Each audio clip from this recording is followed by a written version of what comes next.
Was there an illegal chemical weapons attack in Syria over the weekend? And what could that lead to in the war-torn Middle Eastern country?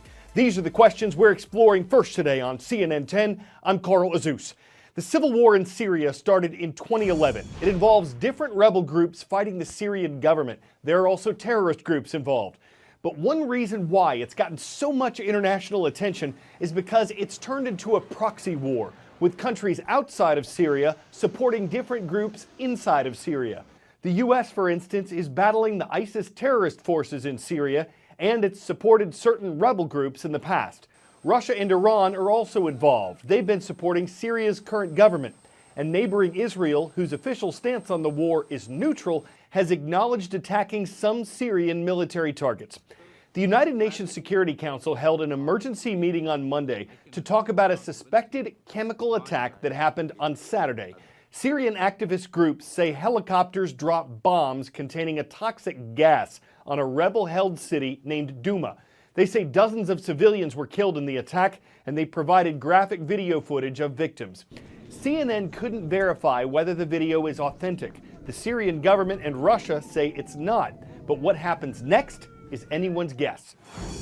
On April 7th of 2018, there was an alleged chemical attack in a rebel enclave called Douma, just outside of Damascus. The opposition blames Syrian government forces for it. Now, the Syrian government denies the allegations, saying that they were fabricated. All of this has big international consequences as well. The United States came out with a strong statement, President Trump laying the blame on Syrian President Bashar al-Assad and also holding Russian President Vladimir Putin accountable as well. The big question is, what is going to happen next? Certainly the U.S. has said that no options are off the table. So this is something that could include potential cruise missile strikes, potential airstrikes, but of course the United States also has to factor in the fact that the dominant power here on the ground in Syria is still the Russians. The Russians are also issuing a stern warning towards the United States, saying that any sort of intervention on the part of the U.S. could have what they call very grave consequences. One of the things that has happened is that there were missile strikes on a Syrian military base in the center of the country around Homs. The Russians are saying that they believe the Israelis were behind those strikes. The Syrian government is also holding Israel responsible and says that several people were killed there.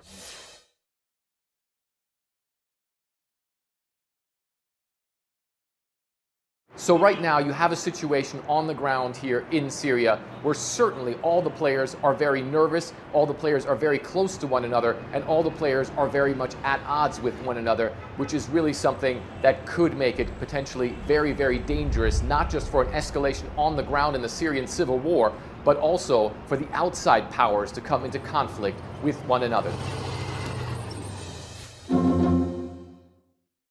Tens of millions of people will soon be able to see how they were affected by a data breach of their Facebook account, if they haven't already. The social media company started rolling out a tool for this Monday. Controversy erupted last month concerning Facebook users' personal information. Several 100,000 people downloaded an app years ago whose developer was allowed to collect information about the users, their friends, their locations, and likes. This apparently led to the collection of information about 87 million Facebook users. And that information was provided against Facebook's rules to a company named Cambridge Analytica. The New York Times reported that Cambridge Analytica used the info to influence how Americans voted. Facebook CEO Mark Zuckerberg is scheduled to discuss the data controversy with Congress on Tuesday. Meanwhile, Hey there. Well, Facebook announcing a number of changes to combat election meddling. It's a push for more transparency around advertising, and the social media company will now actually begin labeling all political and issue ads. And they're also, as a part of this, going to show who paid for those ads and require anyone who wants to run a political or issue ad to verify their identity and location. So they'll have to be approved in order to do this. Now, this is an expansion from Facebook's prior moves. These measures would have applied to political ads, so ads mentioning candidates. But, this expansion also covers issue ads, which if you think about issue ads, they cover hot button issues that don't even mention candidates. So think gun control or education. And as part of this, the company also announced a searchable database where users can actually see how much the ads cost and also what kinds of people advertisers are targeting. So this is all about more transparency. And one more move, which is actually pretty interesting, the company is going to start verifying the people behind pages if they have a big following. So think about pages like the topics or organizations that you like on Facebook. And then think about 2016, Russian trolls actually used pages to pose as Americans on different sides of the political spectrum to create division in America. Facebook found out about this after the fact. Now, this news is coming as Sheryl Sandberg made the media rounds. She was asked a lot of tough questions. One question she was asked about, will the company find more issues when it came to user data? Listen to what she said. What we weren't focused enough on was protecting, because that same data that you enable to use social experiences can also be misused. Do you think there could be other breaches like the one we saw in Cambridge Analytica, where tens of millions of people's data was accessed improperly? We're doing an investigation. We're going to do audits. And yes, we think it's possible. That's why we're doing the audit. And all of this is coming before a monumental week for Facebook. The CEO, Mark Zuckerberg, will be testifying before Congress on Tuesday and Wednesday. You'll have lawmakers posing very challenging questions to Mark about the company's use of data in light of the Cambridge Analytica scandal and everything that's come out, and also the weaponization of the platform for political purposes. Back to you.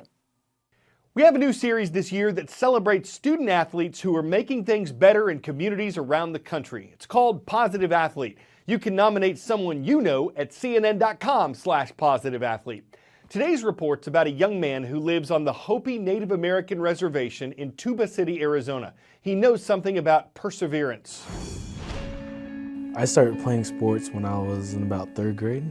On the health side, I was kind of obese because on the reservation, there's a lot of bad things about being obese, and so my grandma signed me up, and she's like, all right, football would be a good sport to go in. So I tried it, and I liked it a lot. Football is like an emotional type for me. I get to relieve my stress throughout the whole year.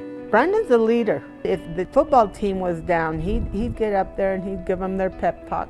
Does the same thing with the baseball team. Not only that, if some of the kids weren't on task, he'd go tutor them. He'd help them do their homework just to keep them eligible. Boys Academic Athlete of the Year, Brandon Whiterock.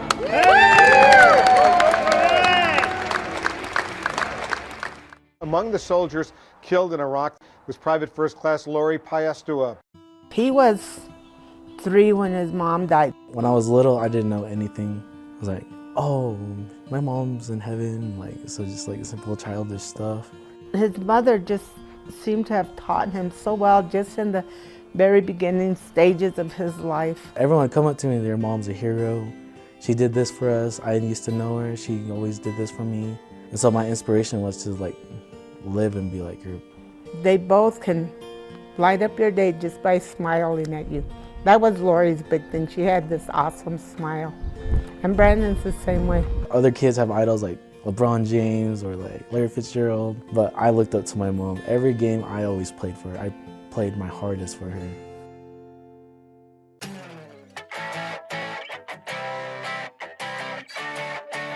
At first, this looks like an elaborate fountain shooting plumes of water into the air.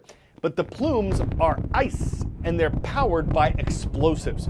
Winters are cold in far northeast China, where the country borders eastern Russia, and parts of the Heilongjiang River were jammed with ice. So workers drilled holes along a 3-mile section of the river and planted explosives in them to break the ice. It also put on a spectacular snow show.